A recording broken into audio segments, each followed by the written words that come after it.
मोनाबिलिनि बयनोबो गाहाम हामलायनाय हरबाय आंगो लोगोफोर। दिनै नोंथांमोननि सेराव आसाम एसेम्बलि इलेक्शननि फिथाइनि बागै आं डिटेल्स फोरमायनो फैदों। बेवहाय जोंहा सावरायगोन बिटिआरनि 12 मासि 12 एमएलए सिटनि सायाव बबे राजखान्थि दोलोआ बेसेबां मासि मोनखो आरो सोर देरहाखो गोबाङानो मिथिबाय आरो गोबाङानो मिथियाखै। अब्लाबो आं फुल डिटेल्स लाबोनो नागिरदों बबे पार्टिया बेसेबां मोनदों। जोंहा बिटिआरआव 12 मासि दङ। बिनिनो गिबियाव फोरमायनो सानदों इउपिपिएलआ मोनद'आव देरहासार जादों खावसेयाव, ओमफ्राय मोनब्रैयाव बिपिएफ, ओमफ्राय मोननैयाव बिजेपि। जोंहा इउपिपिएलनिफ्राय देरहानाय बियाब आरो बिजाथिफोरखौ फारियै सिगां फोरमायनो सानबाय। 30 नं सानजा क'क्राझार बियाबनिफ्राय लरेन्स इस्लारिया गोबां भटनि फारागथियाव देरहादों। लरेन्सआ बारग' एबसुनि गाहाय नेहाथारि लोगोसे बिटिआर रेकर्डनि सासे सागानगिरि। बिथाङा बिपिएफनि गोहोगोरा दैदेनगिरि लोगोसे 30 बोसोर एमएलए जानाय जेनफेरनो रोङै 6 बार आरो 20 बोसोर मिनिस्टार जानाय प्रमिला रानी ब्रह्मआ जेननो गोनां जायो लरेन्स इस्लारिनि आखायाव।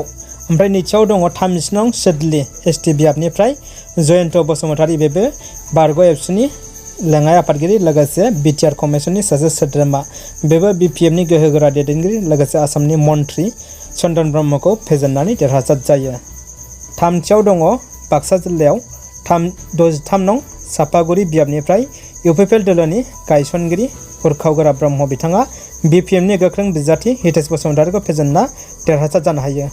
ब्रैथियाव दंबावो बाक्सा जिल्लानिनो 22 नं तामुलपुर बियाबाव लेहराम बर'आ देरहासार जानो हादों। बाथियाव दङ जोंहा बरमा बियाबनिफ्राय भुपेन बर'आ देरहासार जानो हादों। बेनि उनाव दङ जोंहा 62 नं बरमा बियाबनिफ्राय भुपेन बर'आ देरहाबाय। ओमफ्राय बेनि उनाव उदालगुरियाव 65 नं उदालगुरि बियाबनिफ्राय बिटिआरनि डिपुटि चिफ गबिन्द बसुमतारीया बिपिएफनि बिजाथि मन्थ्रि देवन दैमारिखौ फेजेनना देरहासार जायो। नुनो मोन्दों बिपिएफनि साथामबो मिनिस्टारा जेनदों। दानिया फैदो बिपिएफनि 4 बिजाथिनि सायाव सावरायदोनि। सिगाङाव दङ जोंहा सेथियाव 28 नं गसाइगाव बियाबनिफ्राय माजेन्द्र नार्जारिया इउपिपिएलनि बिजाथि एबा लाइमोन दैदेनगिरि समनाथ नार्जारिखौ फेजेनना देरहासार जानो हायो।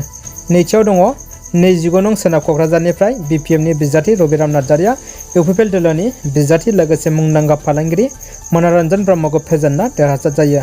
बिपिएफआ चिराङावबो मोनसेबो देरहायाखै आरो लोगोसे बाक्सायावबो मोनसेबो गैया। क'क्राझाराव 2, उदालगुरियाव 2। उदालगुरिनि 2 बियाबा जाहैबाय 65 नं खालाइगाव बियाबाव दुर्गा दास बर'आ देरहासार जादों। बेवहाय बिजेपिजों कन्टेस्ट जादों, बिजेपिखौ फेजेननानै देरहासार जादों। बेनि उनाव ब्रैथियाव दङ 70 नं माजबाटआव बिपिएफनि सरान बर'आ देरहासार जादों। बेवहायबो बिजेपिखौ फेजेननानै देरहासार जादों। दानिया फैदो बिजेपिनि 2 देरहानाय बियाबनि सायाव सावरायनो। बिजेपिया 1 देरहादों जोंनि चिरां 33 नं बिजिनि बियाबनिफ्राय अजय कुमार रायआ बिपिएफनि बिजाथि कमल सिंह नार्जारिखौ फेजेनना देरहासार जानो हायो। खम समनि भटआव आरो बे कन्टेस्ट जादोंमोन 3।